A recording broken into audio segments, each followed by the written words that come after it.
राज्याच्या राजकारणात नवा प्रयोग, शिवसेना शिंदे गटाचा भाजपला मोठा धक्का.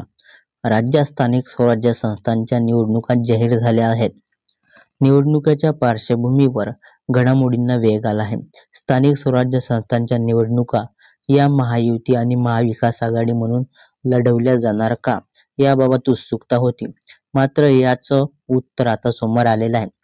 ते म्हणजे अनेक ठिकाणी राजकीय पक्षाकडून स्वबळाचा नारा देण्यात आलेला आहे, तर काही ठिकाणी स्थानिक पातळीवर परिस्थिती पाहून युती आणि आघाडीबाबत निर्णय घेण्यात आलेला आहे. दरम्यान पालघरमधून मोठी बातमी समोर येत आहे.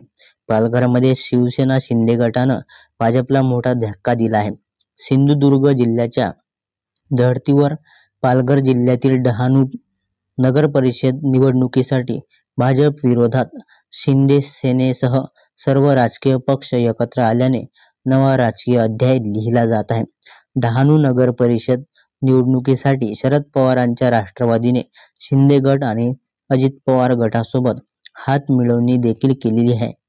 स्थानिक पातळीवर झालेल्या या निर्णयाला पक्षाकडून मान्यता देण्यात आली असून डहाणूमध्ये सुरू झालेली एकाधिकारशाही संपवण्यासाठी एकत्र आलो असल्याची प्रतिक्रिया देखील यावेळी शिवसेना शिंदे गटाचे पालघर जिल्हा प्रमुख माजी आमदार रवींद्र फाटक यांनी दिली आहे.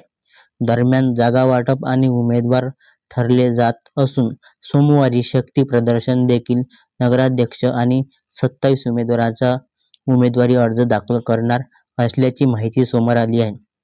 डहाणूमध्ये शिंदे गट, अजित पवार गट आणि शरद पवार गट यांच्या युतीला ठाकरे गट आणि माकपचा देखील छुपा पाठिंबा असल्याची चर्चा राजकीय वर्तुळात सुरू झाली आहे. दरम्यान दुसरीकडे शुक्रवारी भाजपच्या वतीने डहाणू नगर परिषदेच्या निवडणुकीसाठी भाजपचे जिल्हाध्यक्ष भरत राजपूत यांचा नगराध्यक्षपदासाठी तर अन्य 27 उमेदवारांची सदस्यपदासाठी अर्ज दाखल करण्यात आले आहेत. यावेळी खासदार डॉ. हेमंत सावरा यांची उपस्थिती होती. पालघर नगर परिषदेच्या निवडणुकीत उमेदवारी मिळवण्यासाठी पक्षांतराला सुरुवात झाल्याचंही पाहायला मिळत आहे. सोमवारी रात्री पालघर जिल्ह्यातील शिवसेना शिंदे गटातील काही महिला पदाधिकाऱ्यांनी भाजप प्रवेश देखील केलेला आहे.